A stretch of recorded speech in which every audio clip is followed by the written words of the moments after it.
Welcome to freedomlovin.com, where we focus on building freedom in an unfree world.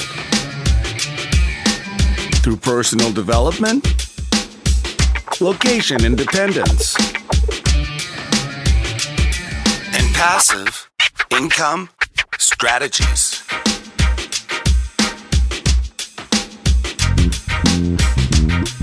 Now here's your host, Kevin Koskela.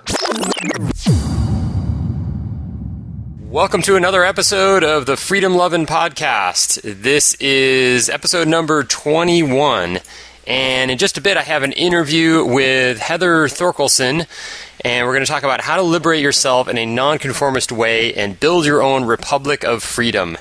So, great chat. Really was feeling really inspired after talking to Heather, so stay tuned for that. And just a couple things. I have a new iTunes review, another one, 2 in a row. That's pretty awesome. So this is from Hunter, Seattle, and he says, I just got into this podcast after a suggestion by my brother, and I'm glad I did. Kevin gives some great insights to travel, digital business, and freedom. I got a chance to meet Kevin when he and I were both in Boulder. It was great to see that in real life he is the same person as on the podcast. Genuine and very knowledgeable. Great. I'm glad, Hunter, that we got a chance to meet as well. I really enjoyed meeting you, and yeah, it was really cool because I had never had an experience like that where someone's a listener and then just looked me up, and we got together for lunch, and I think Hunter's got a lot of really interesting stuff going on in his life as well, and so it was great to meet up. And thanks again for posting your review. And so if anyone else wants to post a review, it will be read on the podcast, so you can look forward to that. So otherwise, I am in the process of revamping my travel gear because I read a post by Clayton on SpartanTraveler.com, and it was about how he packs for his traveling, and he travels quite a bit. He sounds like he is also a digital nomad, perpetual traveler, and I looked at what he's packing and what I'm packing, and I'm like, whatever the opposite of a minimalist is, that's what I'm looking like at this point.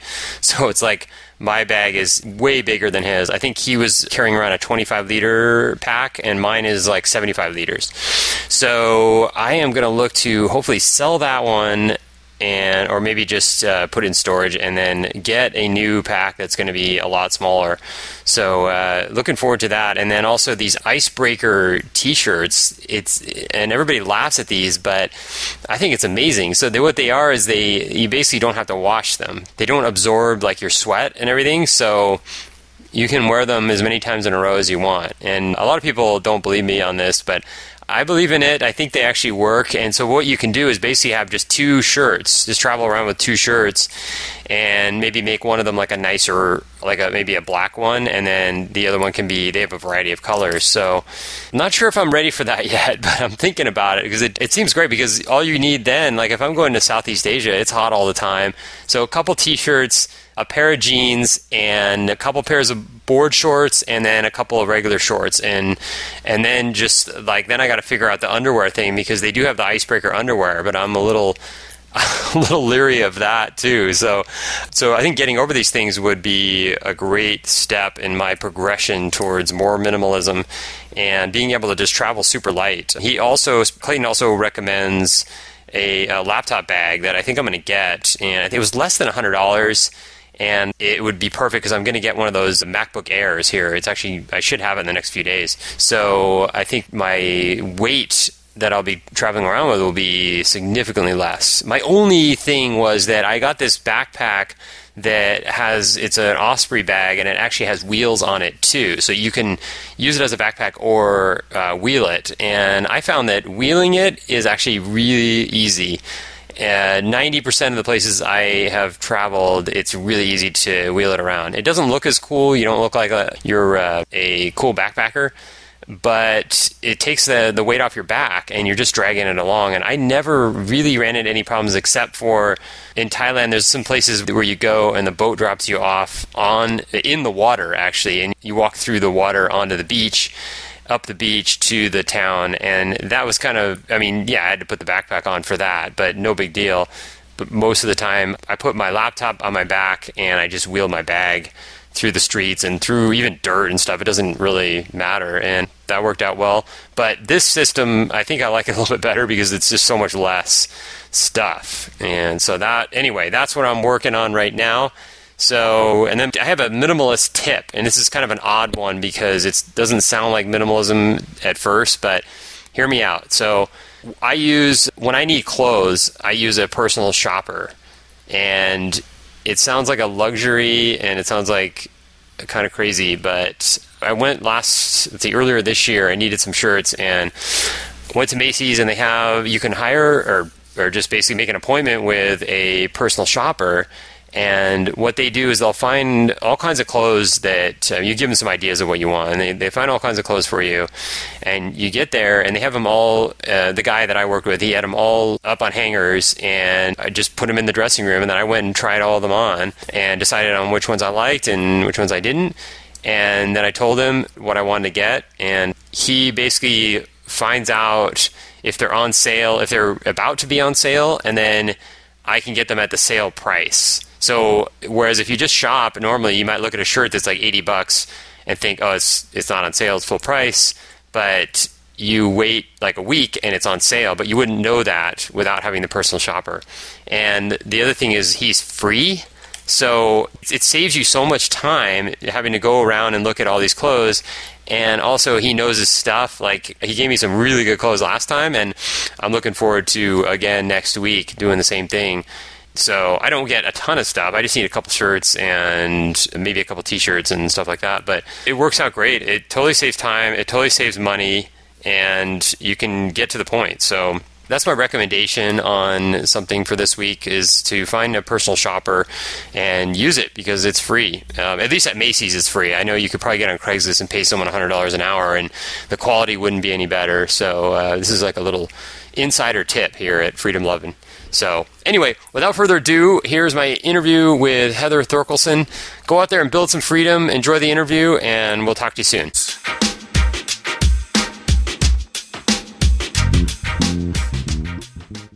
All right. Well, I'm really excited to have Heather Thorkelson on the show today. Heather has traveled to every continent on Earth, is a certified coach through the Coaches Training Institute, and today lives in Lima, Peru, 2 blocks from the beach, where she remotely helps others achieve personal liberation through intelligent nonconformity.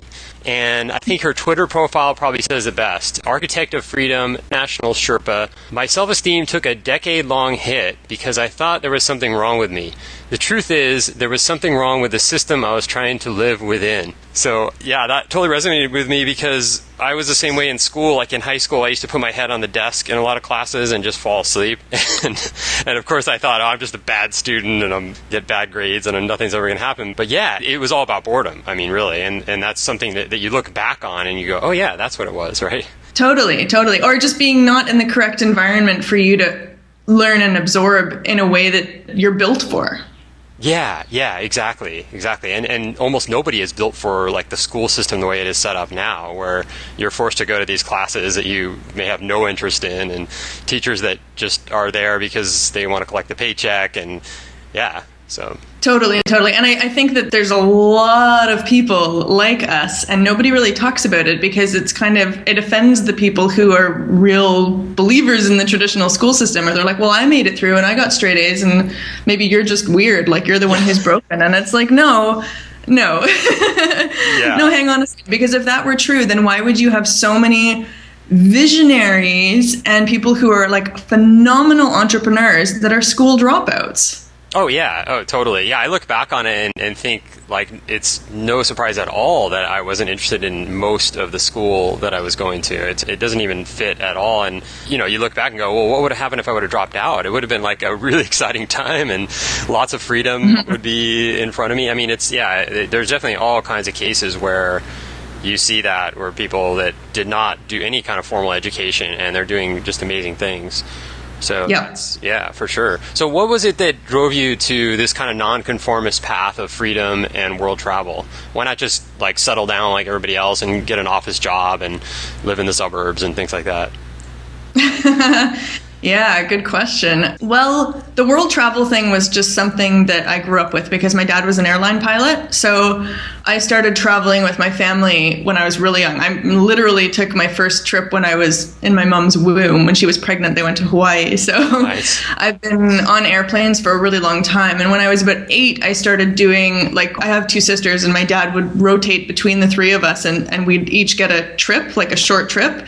So, you know, like in February, I would go for 4 days with him to Paris, and then in March my sister would go with him for 3 days to somewhere else, and you know, so we'd get these little snippets of the outside world. And we lived in a small town. Like, we lived in, like, I went to a school in the middle of nowhere with a bunch of farm kids, you know, and then I'd be like, yeah, bye guys, I'm gonna go to Argentina for Christmas. Yeah. So, and they're like, Arja, what?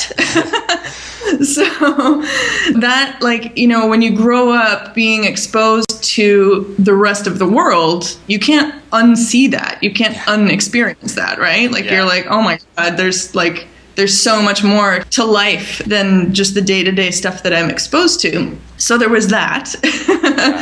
That's sort of what funneled me into the travel. We moved abroad when I was 14. My family moved to Costa Rica, and that's where I went to high school and finished high school. So I also experienced what it's like to live in another culture, to live in a place where you don't speak the language and then learn a new language. Yeah. And that, like, it's not scary, and that we're all the same, and that, like, humans are awesome and other countries are awesome. Like, none of it was scary to me anymore by the time I was in my mid-teens. And for a lot of people it is, you know, they start their first travel experiences when they're kind of college age or whatever, or they live abroad at that time. And it's like, it's very daunting because you don't know, the unknown is a scary thing, right? Oh, totally. So, yeah, when I graduated college, I mean, I'd done some traveling. My family traveled a little bit, nothing like what you did, but I remember I took a trip to Europe, you know, like a lot of people do. You go jump on a bus over in Europe and cruise around, and I remember I got there and I got on the bus and I didn't know anyone, and I was literally like crying. It's like, I was like 22 years old, and I was like, I hate these people. I don't know anybody here. I don't, you know, I'm in a foreign country, and it was like, it just all hit me, and I was like sitting there crying. Yeah, you're like, I'm so alone. Yeah. I'm here. Of course, it turned out to be like an amazing trip, and it really broadened, you know, my horizons, and it made me want to travel more and all that. So, totally. It's just breaking through that initial fear, right? So I was really fortunate in that respect that it was kind of done for me, you know, like I was taken out into the world and plopped into these scenarios, and then I was like, cool. Yeah. So was that like purposely your family was moving around, or what was it jobs or?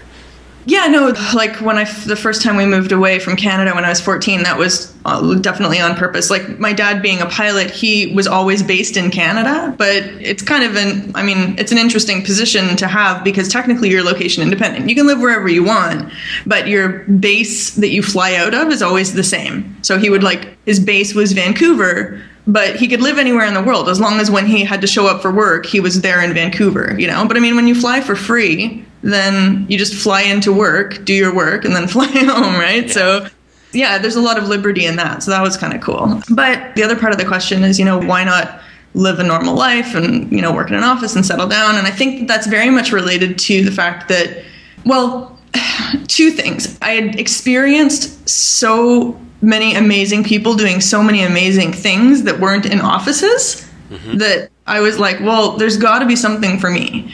And the second piece is just really what that whole article that you referenced was about, the I thought I was narcoleptic thing. You know, like, I just struggle so much with sitting still and paying attention and completing tasks and, you know, doing what other people tell me to do.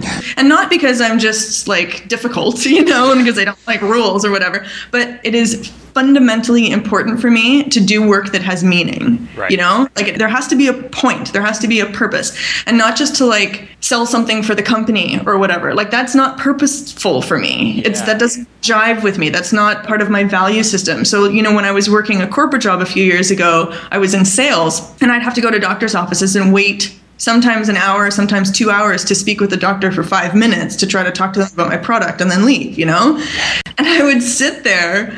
Like, I'm not in an office. I've got, you know, freedom of day, freedom of my time. I got a company car. It's all swanky, whatever, you know, expense account. But I'm sitting there in this office waiting for them thinking, you got to be kidding me. This is 2 hours of my life I'm never going to get back. Right. Like, what a freaking waste. This guy doesn't even care. This guy doesn't even remember my name, and I've been visiting him for 5 years. And I'm waiting 2 hours to see him? Like, am I crazy? Why am I doing this work? I don't care how much they pay me. This is not a good use of the time that I have on earth, period.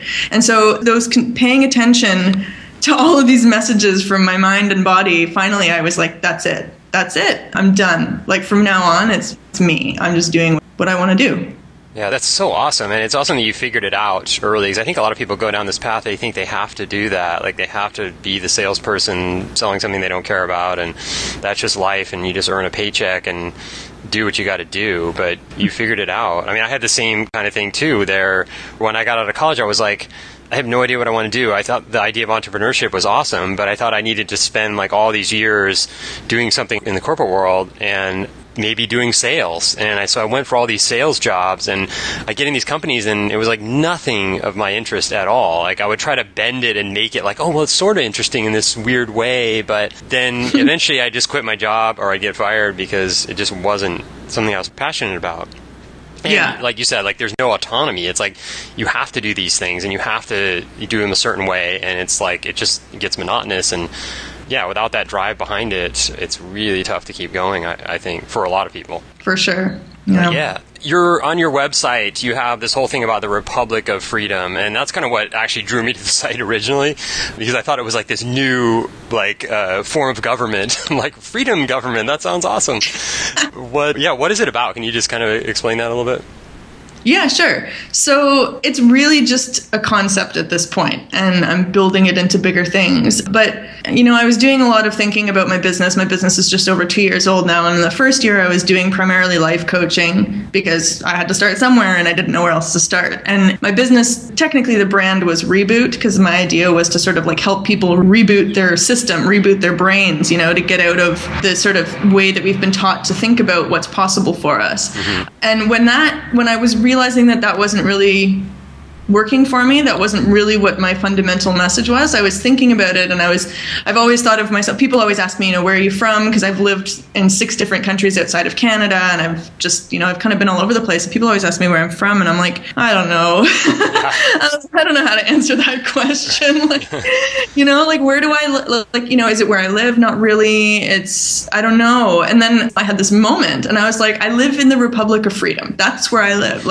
That's where I'm from, it's not a geography. It's a space in my head that I occupy, and that's where I view the world from. And when that came to me, I was like, oh my God, yeah, exactly. That is exactly what it is. And that's exactly what I feel the people that I've been working with need for themselves. Mm-hmm. They need to get into a space where they can think clearly and objectively and critically about their life, about their choices, about all this stuff, and not be married to what they've been taught or what other people think they should do. Mm-hmm. So I just relaunched my site in March under the Republic of Freedom banner and started blogging accordingly and sort of trying to shine a light on those areas that people really struggle with, and just started referring to people in my newsletter and everything as people of the Republic. I was like, this isn't sure, I made up the concept, but you guys are a part of this, you're here because you resonate with the message. You're here because you have similar values to me. You're part of the Republic of Freedom too. Let's help you create through and break free. Yeah, absolutely. Yeah. And I haven't updated my testimonials in a while. So I'm like, I've been too busy. Yeah. Things really took off actually when I launched the Republic of Freedom, because it really hit home with a lot of people. So yeah, my primary income is that. It's business consulting. I'm booked out right now until January, and I help people start from scratch, and I also help people who already have a business but they're kind of floundering organize and strategize and put a clear plan in place that's totally awesome. And it's not, the way I work with people isn't just about okay, well, how can we optimize your income, so that you can work 1 hour a day. Yeah. Sometimes that's part of it, but it's more about how can we optimize you, how can we optimize your whole life so that what you're doing is what you love, and that you don't care if it's 2 hours or 8 hours a day that you're working, because it's just so much an extension of who you are, and it's lucrative, it's working for you. So that's really, really fun, and that's where I like those pieces of strategy, and then my background of life coaching and just my overall life experience of having done a lot of things and not being afraid to push boundaries, Yeah. They all come into play. So there's that. I was doing some sort of web design, like one site a month kind of on the side for a while, pulled back from because my business strategy stuff has just completely taken off and I don't have time to do that anymore. And then the other thing that I was doing on the side for a long time, which seems totally unrelated, but it was really out of passion because it's not really the most lucrative thing, but it's fun, is I was helping a friend of mine who has a business selling Antarctic expeditions. Oh, wow. I was basically taking her overflow stuff. So I was like, at night when I'm like watching Law and Order, I'd be like typing these emails to like someone in China who's booking an Antarctic expedition and being like, oh yeah, and if you go on this ship, it's amazing because they have a da-da-da, whatever, and then you get to see these kind of penguins and stuff. So it was like this fun thing I was doing on the side that had allowed me to kind of keep my finger on the pulse of one of my side loves, which is expeditioning and adventuring, to really far reaches of the earth. So that was kind of a random little bit of income that I was getting too. That's awesome. Now, how long were you in Antarctica? I just went on a trip. Most people who go to Antarctica do Antarctic expeditions via ship. So you don't go and like stay somewhere because it's all just research pieces anyways. But you leave from the southernmost tip of South America from a place called Ushuaia, spend 2 days crossing the Drake Passage, which is pretty hairy if you get motion sickness. And then you spend about 5 to 6 days sailing down the Antarctic Peninsula and getting out in Zodiacs and crossing over and hiking and checking out penguins and looking at old whaling stations, abandoned whaling stations and stuff like that. And it's just phenomenal. So I did that in 2010. I'm going back again in a month. Oh, wow. That's incredible. Yeah, I don't meet many people that have been to Antarctica, but you've been to both poles, right? You've been to the Arctic and Antarctic, right? Yeah, I have. Yeah. I'm not a fan of winter, but I'm a huge fan of the polar regions. Yeah. That sounds awesome. So now, as far as travel goes, I just love talking about travel. What is like your craziest moment or your craziest time traveling, or maybe 2 or 3 of those? Oh my goodness, that is a really hard question. My craziest time, well, there's a couple of times where I honestly thought that I was going to die. So that was a bit freaky. Like I got really violently ill in Thailand all alone when I was like 21. Ooh. Staying in this dingy, disgusting room somewhere in Bangkok because I was poor. And like I felt bad. When I arrived in Bangkok, I felt weird. I felt woozy. So I was like, oh, I better go lay down. And I woke up like 2 days later and I was all like I was really ill. Like I barely made it. And I had nobody to help me and nobody knew where I was. Like nobody in my family knew where I was. This was like 2000. It was it was 1999. So like dial-up internet was the best you could get. Yeah. And, you have to like go find an internet cafe and I couldn't even walk. So that was really freaky. Sorry? I've heard about people that have gone to Thailand or gone to Bangkok and they have this scam where they take you to like diamond shops or is it gems or something like that, and they give you like a bottle of water and the water's laced with something it's going to make you pass out, but it wasn't anything to do with that, right? I don't think it was anything to do with that. I think what I had, and I was never properly diagnosed, but I think I had dysentery. Oh, so it was just like extreme dehydration and like paralysis almost, Yeah. But I don't think I was drugged. I hope I wasn't drugged. Yeah. Who knows? The big questions of life, right? Yeah. But there was that time. Then there was also another time where almost the same thing happened to me in Costa Rica. I was home alone because my dad used to leave all the time for work and I'd be at home for 2 weeks at a time alone. And I got a viral infection in my blood and I started having seizures and I didn't really know anyone there. So I had to get this like friend that I barely knew's dad to come and get me and take me to a hospital, and I didn't speak any Spanish and I was 14 and they had to do all these tests on me and it was like, it was horrible. And it took me like 2 weeks to get better and I just became skin and bones. It was crazy. So those were kind of crazy experiences. Bangkok obviously more of a travel experience. And then the other thing I can think of is I was traveling through Tibet around a couple months before I was in Bangkok actually, traveling through Tibet with my Japanese boyfriend at the time, a Tibetan American guy, and his girlfriend who was an American girl. And we got stopped at the border by the Chinese army and interrogated for like 12 hours and they ripped apart everything. And I was like, oh my God, I'm going to get thrown in a Chinese jail. Like, I was going to explain this to my mother because we look like a band of misfits, And it was really freaky. And especially because the Tibetan guy was like the spokesperson for the Tibetan freedom concerts at the time in New York. So, and you can't go to Tibet and say anything about free Tibet, otherwise you get thrown in jail. And I'm like, oh shit, I've picked the wrong dude to travel with. Was that what it was about, or was it just random? No, they didn't know, thank heavens, because again, like the internet wasn't really available back then in 99, but it wasn't because of that. It was because of the fact that it was like a Japanese guy, a Canadian girl, an American girl, and a Tibetan guy. And anytime a Tibetan crosses the border, they like really give you trouble, right? Because nobody's supposed to leave. Right. And he was like, I'm an American. Like I wasn't even born in Tibet. I'm Tibetan blood, but I was born and raised in Nepal, so you can't keep me here, Yeah. So it was more about him than anything, and the rest of us kind of got the brunt of it. But I was sitting there like, again, like 20 years old thinking, this is it. I'm going to end up in jail. Where we were was like a cell. Like it was freezing cold. It was made of cement. Yeah. We didn't know what anyone was saying. Everyone was really mean to us. Wow. It's like no food, no bathroom. And I was like, oh. And 12 hours. Yeah. Oh, yeah. Man. Yeah. That wasn't fun. Yeah, it's those times when you just see that your life is just like that. It's not in your control whatsoever. You're like, someone else is controlling me right now, and there's nothing you can do. It's just so frustrating. Totally. So you made it out. So what did they do? They gave you your passports back, or? Yeah, eventually they called someone in who could read English and who read every single page of all of our travel journals, because we had all been traveling for a long period of time. They wanted to see if we had said anything like anti-China and all this kind of stuff. And eventually, I guess they decided that we were legit, and they were just like, okay, bye. And we were like, what? Yeah. What? Huh?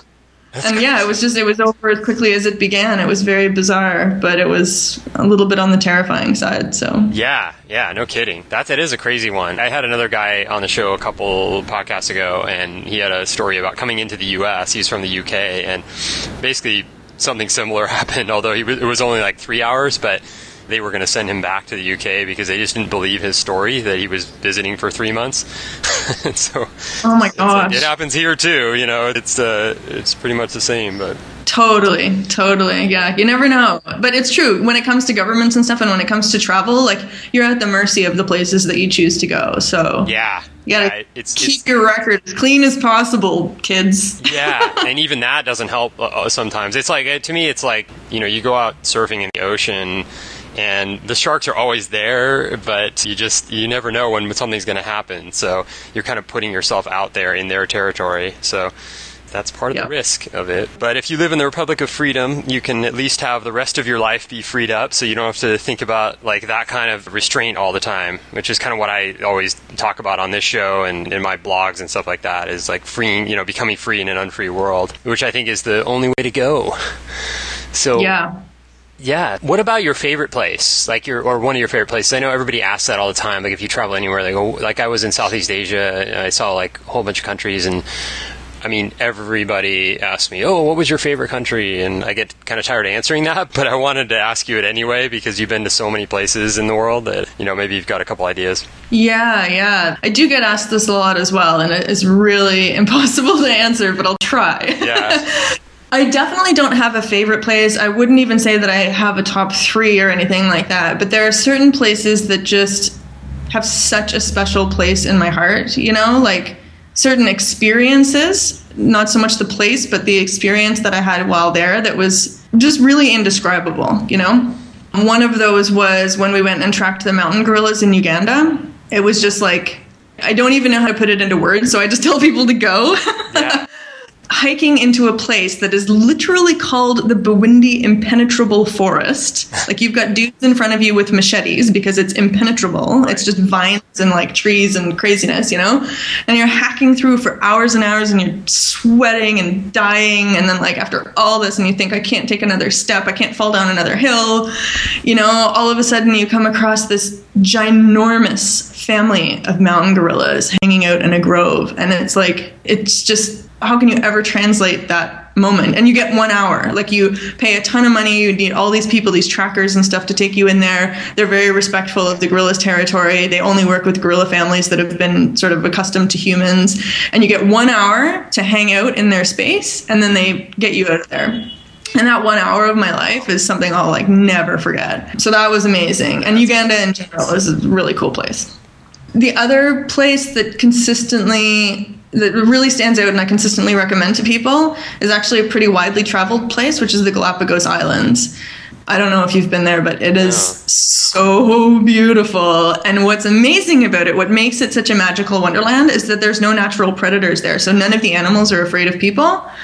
So you like get in the water off of, you travel by boat, you live on a boat for the whole time that you're there, and you go snorkeling every day around like submerged volcanoes and things like that. And there's these like psychedelic looking starfish that are the size of your kitchen table. And there's, seals or sea lions, like these big families of sea lions that will come and like shoot past you and play with you and stuff. And you're like, what is this? There's these eagle rays floating underneath you. There's 4 feet long turtles swimming past you. Like it's not a theme park. It's not Florida, you're just out in the middle of the ocean and there's all these animals that are 2 feet away from you. It's phenomenal. Oh, that is so awesome. It's funny. There's that. I'm so ignorant. I'm actually pulling it up on the map because I can't even think of where Galapagos Islands is. Yeah, it's off the coast of Ecuador. Ecuador, yeah. Okay. Wow, yeah. That looks really cool. And can you stay there? Is it like they have hotels or what is the deal? Yeah, they do have hotels. Like there's 2 larger communities there and then there's some little tiny ones, but they do have hotels. But generally the way that you would travel to Galapagos is by boat because that's how you get to all the other that's how you basically get around the archipelago and see all the little nooks and crannies and little bays and stuff and go and check out all the albatrosses and the blue-footed boobies and the different kinds of sharks and stuff. They all like live in different little pockets. So yeah. But yeah, you could then go back on land and like stay in a hotel for a while for sure. Okay. Yeah. Yeah, that sounds so awesome. I'm really inspired by all these things. Yeah. So that's yeah, cool. It's amazing. And like of course, the polar regions, like I mentioned before, can't speak highly enough. And it's mostly because you get there and there's nothing. There's nothing but nature. Like it's so massive, and it makes you realize like where you are in the world. Like what you're just like this tiny little thing, and there's these huge, like building-sized icebergs just floating calmly past you, and it's surreal. Yeah, that is really cool. And then picturing the opposite, like sitting in New York City or something, where it's just massive people. It's like the complete polar opposite. Yeah. Literally. Yeah.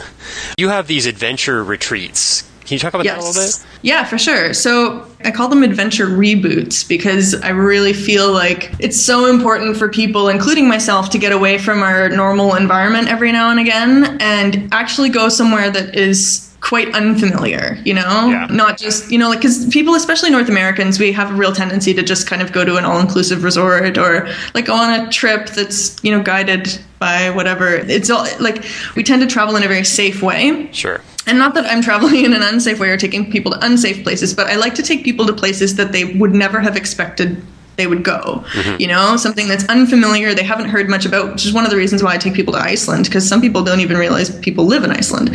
But I gear them specifically towards people who are entrepreneurs, people who are starting their own thing, people who are freelancing, who have been sort of going at it, or they've either been at the freelance grind or the location independent grind for a while and sort of feeling stuck, or they're trying to make that leap from a more traditional, office-based life into a more unconventional lifestyle and are just, again, kind of like in that sort of freak out or stuck zone. Yeah. And I just yank them out of that. And I take them to Iceland, or I take them to like this really cool little town in Peru's Sacred Valley. And we just kind of like block out everything else about life and just do different things. We do like really cool kind of coaching exercises. We wake up every morning and do yoga with a friend of mine that I bring in from South Africa, who's just the most phenomenal storyteller and human being. We go on hikes. We do these crazy fire ceremonies at night where we write all these things on papers that we don't ever want to, thoughts we never want to think again, and chuck it in the fire. And, Nice. Just really fun stuff, and just sort of completely kind of purging all the crap out of your system so that you can go back completely refreshed. And also we do a lot of business related stuff. We talk about, next steps. What are you going to do? What's the bigger vision? And kind of getting people to get a really fresh perspective on how they're trying to be in the world. So it's really transformative stuff, and it's fun. Yeah, that sounds awesome. I mean, it sounds like ideal for someone looking to make a breakthrough and to get out there. Even just the stuff that I've done, just travel wise, I think I can relate to that. I get out to some place that I've never been before, and you just start to develop a new perspective for whatever reason.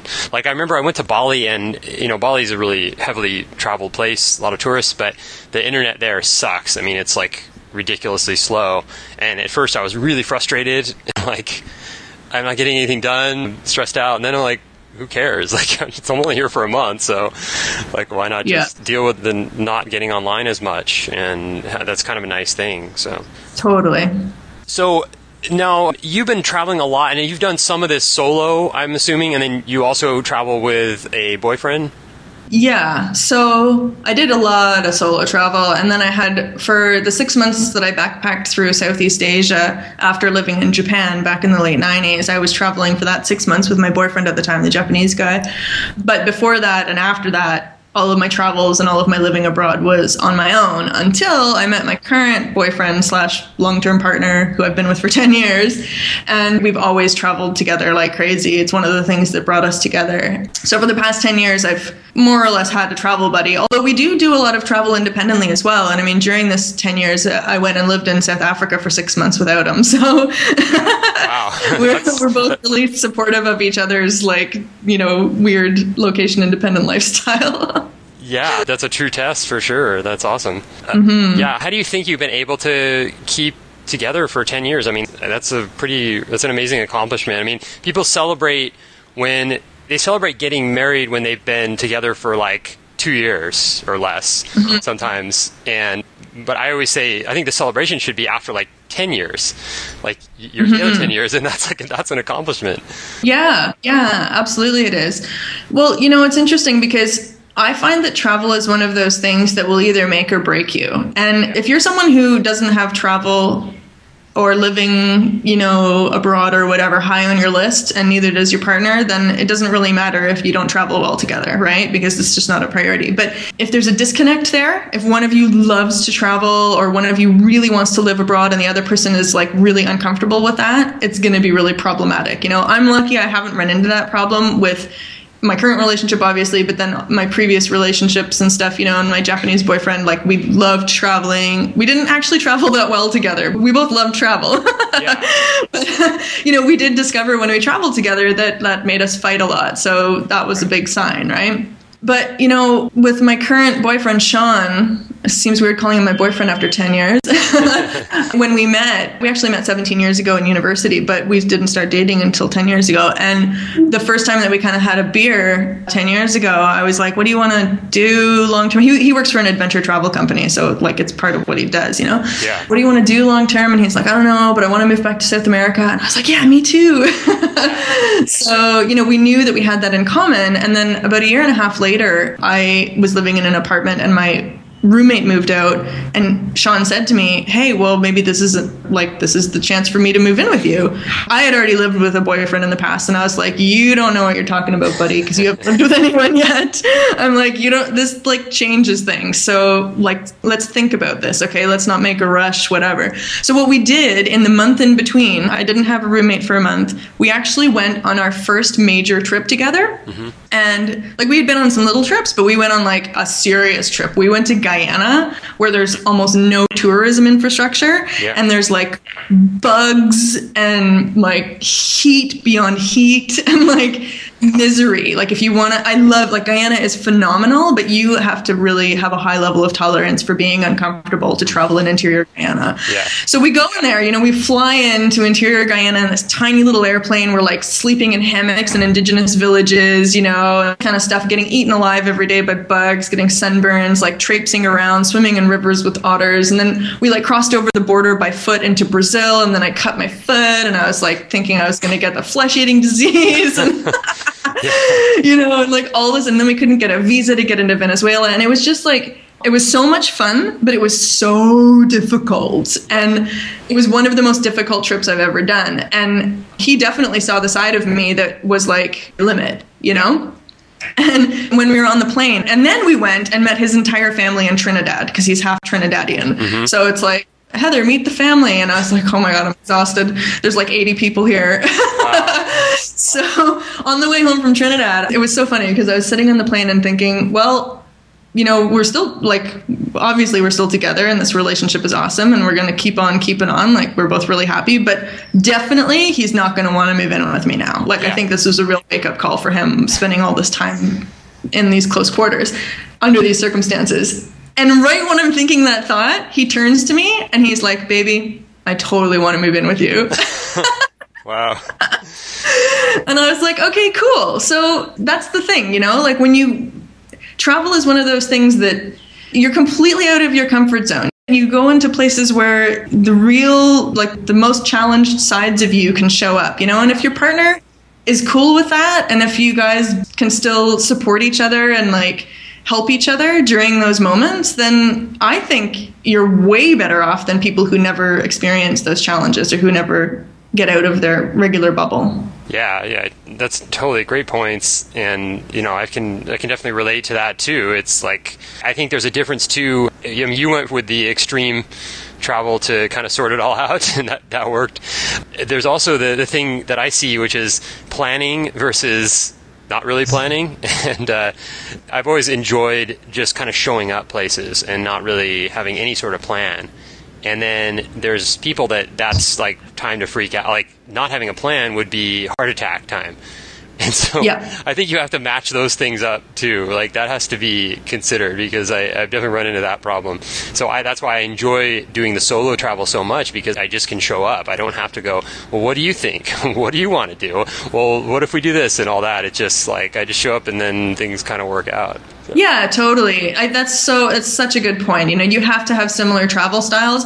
You have to have similar levels of tolerance for the unknown. Yeah. All that kind of stuff. That's really, really important. And that's one of the reasons why Sean and I still travel solo every now and again, is because it's a different experience, right? You meet different people when you're traveling on your own versus when you're traveling in a couple. Because when you're traveling in a couple, you're not forced to interact with anyone else. That's right. Yeah, that's a really good point too. Yeah, that's awesome that you guys do that. I mean, I think that's so healthy, and it really gives you guys different perspectives, and you can come back together and talk about all your experiences, and it keeps things fresh and interesting. I think it's a good thing.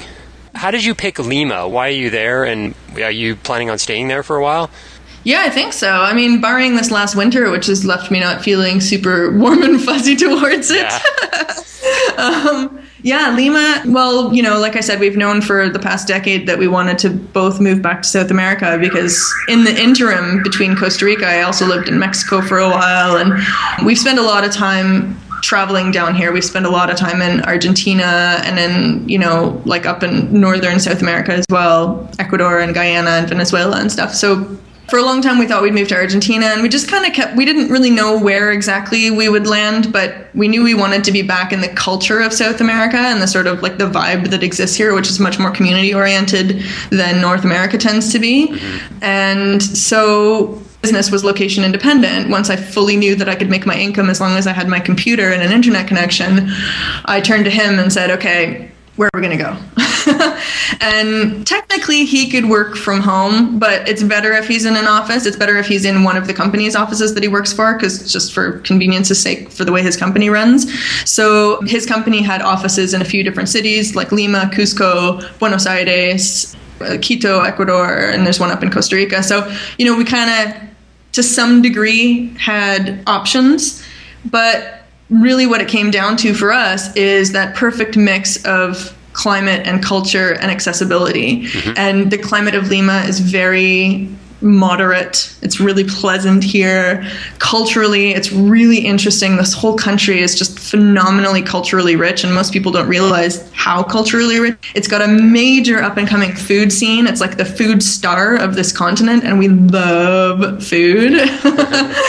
Love food. Yeah. So that was a huge thing for us, and it's an excellent jumping off point for exploring other regions in the area. Mm-hmm. So cool. That's much why. And how far is that from Machu Picchu? It's just over an hour flight to Cusco, and then from Cusco you have to take a bus and a train and another bus. Okay, cool. Yeah, that's what I always hear people going down for that. But that's what Peru is known for, which is kind of a shame because there's so much more to it. Like, we have the Amazon jungle here, we've got in the south, and it's the most diverse country. But everyone knows it for Machu Picchu, obviously. Yeah, that's right. And it's safe now. I read a book that was written in 1994, And it was about this guy that was an investment banker dude, and he decided to motorcycle around the world with his girlfriend, and they went all through South America. And he said Peru, at that time, Peru was like the only place that they had any problems with like crime. They were like, there was like gangs and stuff like that. Is that still any bit of a problem, or is it pretty safe there?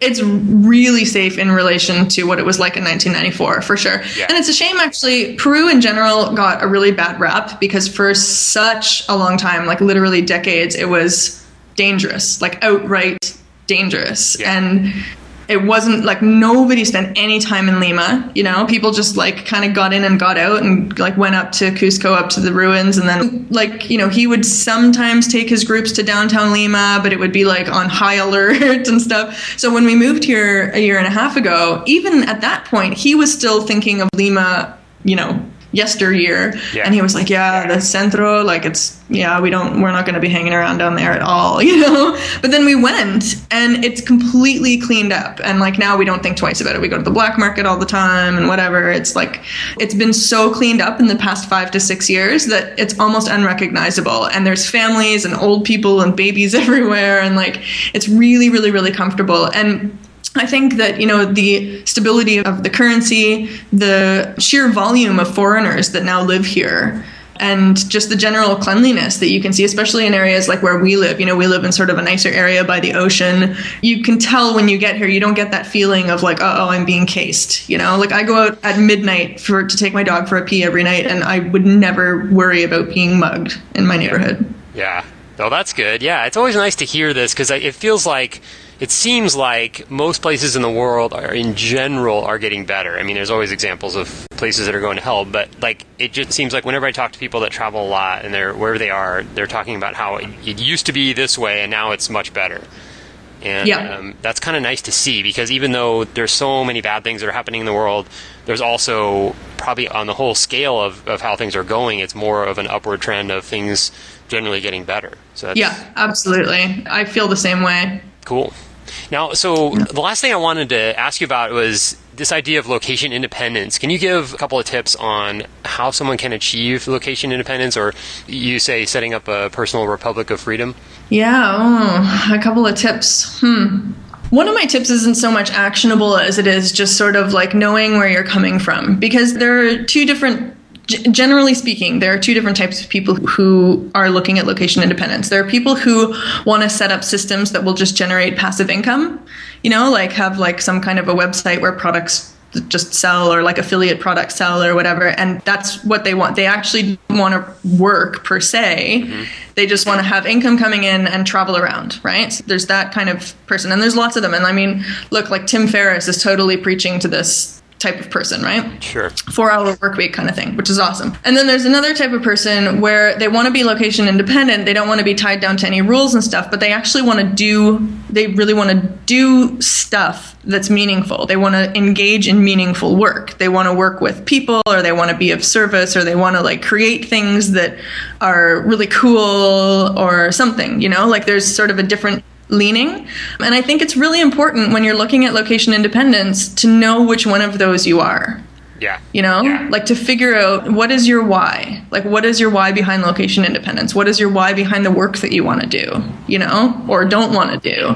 That's really important because it's easy to think like, oh, well, really, I just want to have like money coming into the bank so I can sit in a hammock in Costa Rica every day. Yeah. You know, cool. That's great. But have you done it? Because for most people, after like 2 months in a hammock in Costa Rica, you get a little bit stir crazy. Yeah. You know?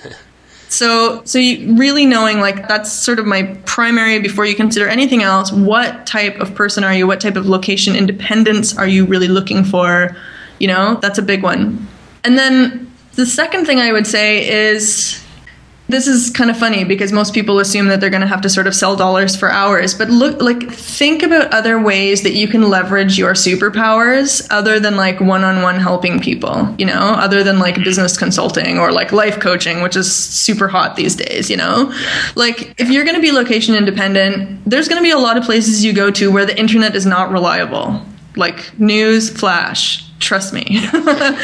And you're not going to be able to sustain certain types of business models when you do that. So you've got to think, okay, well, what are my real superpowers here? What am I going to be leveraging? How am I going to be using this to create an income? And how can I sort of think outside of the box to offer that for people that doesn't tie me to having, being on a call at a certain time or doing this and, doing these one-on-one things and that kind of thing. Because that's most of the people that I meet, a lot of the people that I work with are people who start off with, okay, well, I have one-on-one services. Like you can buy one of my 3 packages where I help you, Mm-hmm. So looking outside of that, looking at different options and really seeing what's possible for you, because there's so many different ways to do things these days. And I think that people have only really scratched the surface of how to leverage the internet to create a lifestyle that works for you. So those are the 2 really big ones that come to my mind. Cool. No, that's awesome. I think we're going to see more of this, like you said, going forward, this is going to be not so much, you're not such a weirdo to be traveling around and earning money, and people aren't going to always say like things like, oh, you're living the dream and all that. It's going to be more like, well, that's just kind of how everybody does things. So Yeah. Oh, and you know what? I actually got one more tip as well. Yeah. This is really important, and I'm sorry to interject, but I feel really strongly that you need to prove your expertise in whatever your primary area is, right? Like you want people to hire you, you want people to believe in you, you want people to say good things about you after they've worked with you or they've consumed your products or whatever. Of course, you need to be really solid with that. But that doesn't mean that that's all you need to do. That doesn't mean that that's all you can do. That doesn't mean that if you do something else as well, that it delegitimizes your primary business, right? And case in point is like me with my business strategy. Well, okay, I was also selling Antarctica trips on the side and I was building websites on the weekends, and not for a while it was to generate more income. And now that I don't need the extra income, I take it on when I feel like it because it's creatively interesting to me, and I don't think that any of that delegitimizes my primary, what I'm doing and, as my primary business. But it's really important when you're in the building stages as well to like allow yourself that sort of leeway to do a few different things, because more than anything,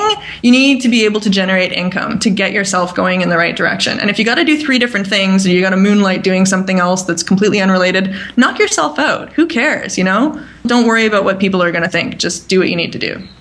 Yeah, that's a really good point. And that's something that I wanted to explore, because there's a confusion out there among a lot of people that it's like you get told you have to focus. So you got to focus on one thing. You got to focus. And there's the other side, which is like multiple streams of income. You can't, you got to spread yourself out. You can't just do one thing.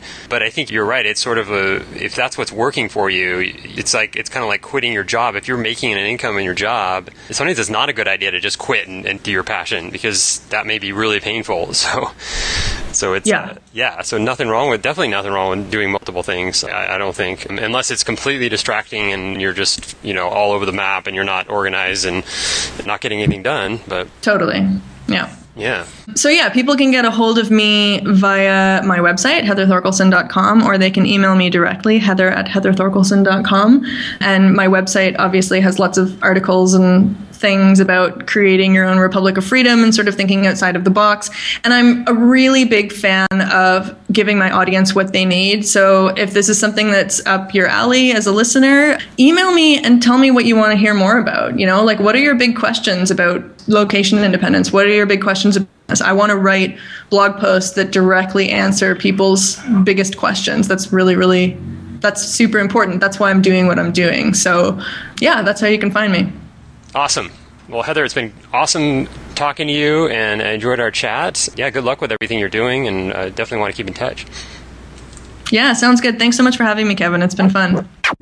Thanks for listening to another episode of the Freedom Lovin' Podcast. To break free today, head on over to freedomlovin.com and download our free guide. 7 practical tips to living free in an unfree world.